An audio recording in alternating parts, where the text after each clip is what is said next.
Yeah, let's get Shawn Gumataotao on here. Always great to have your perspective. Good morning, Shawn. Hey, good morning. Good morning, Sabrina. Hi, Sean.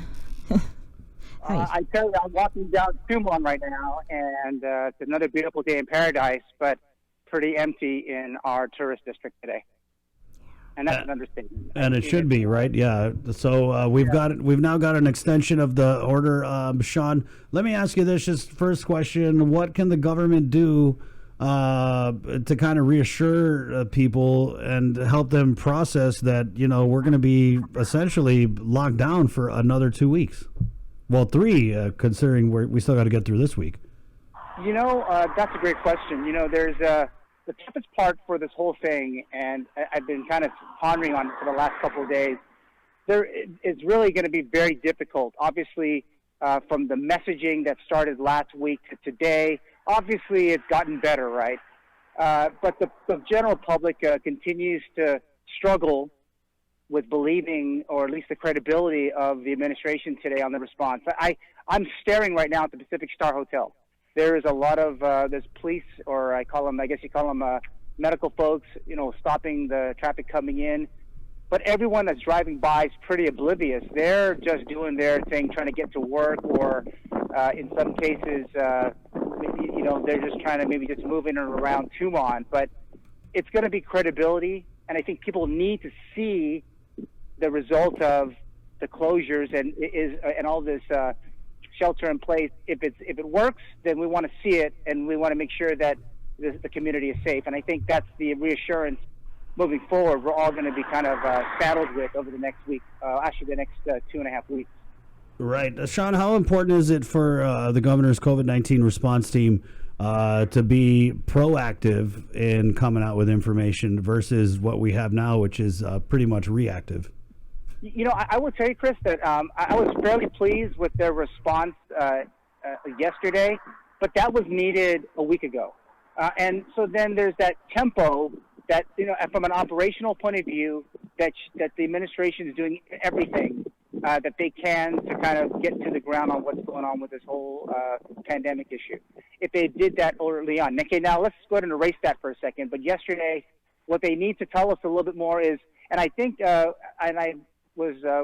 and I were kind of WhatsApping back and forth, but we definitely got to know with each press release how many people have been quarantined on these flights. If it's right now, my understanding is as high as 400 people that are currently quarantined, and they moved those folks from one location to another, which I think was a big logistical feat in itself, and they should be given some kudos.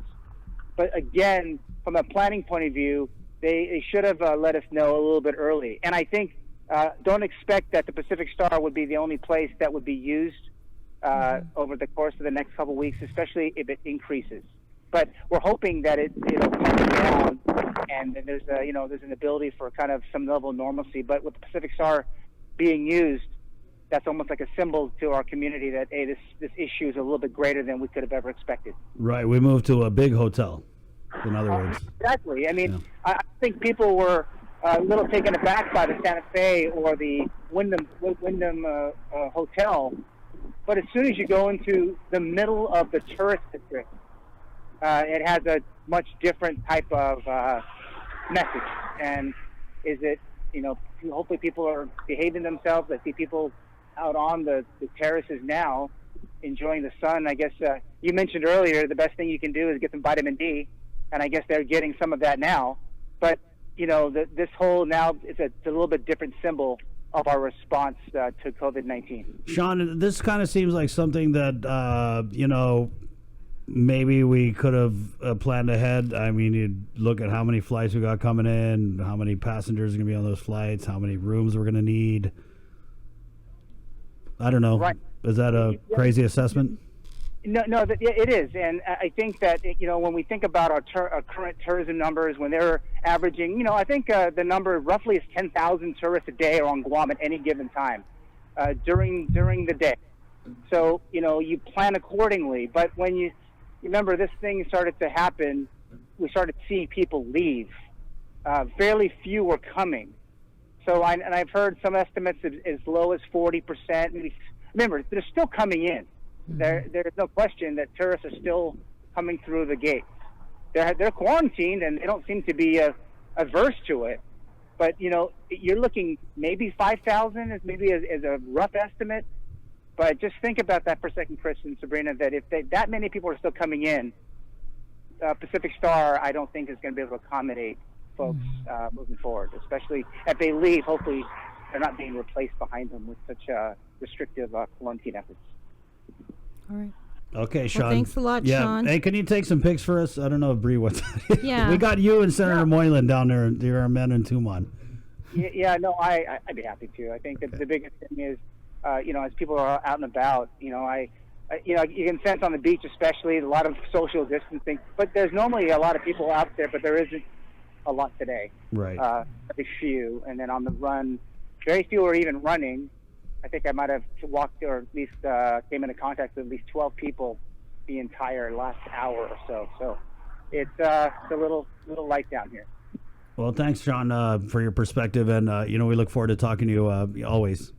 Yeah, no, listen, and I would encourage all of the listeners today on both KUAM Radio and on the Facebook Live to continue to keep monitoring KUAM's, all of the KUAM family, and throughout the day for updates.